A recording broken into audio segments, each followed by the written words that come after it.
شروع کرتا ہوں اللہ کے نام سے جو بڑا مہربان اور نہایت رحم کرنے والا ہے۔ رسول اللہ صلی اللہ علیہ وآلہ وسلم نے فرمایا، تم جھوٹ سے بچو، اس لیے کہ جھوٹ برائی کی طرف لے جاتا ہے اور برائی جہنم میں لے جاتی ہے۔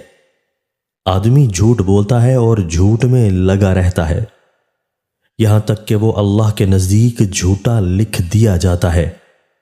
اور سچ بولنے کو لازم کر لو، اس لیے کہ سچ بھلائی اور نیکی کی طرف لے جاتا ہے، اور نیکی جنت میں لے جاتی ہے۔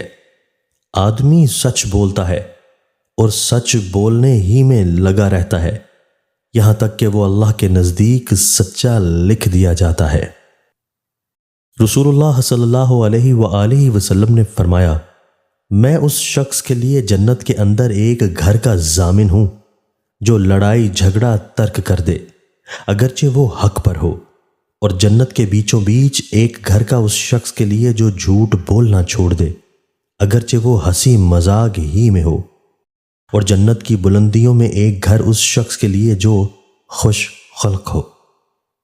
دوستو، اللہ تعالی ہمیں ان احادیث مبارکہ پر عمل کرنے اور اپنی زندگیوں کو سنوارنے کی توفیق عطا فرمائے۔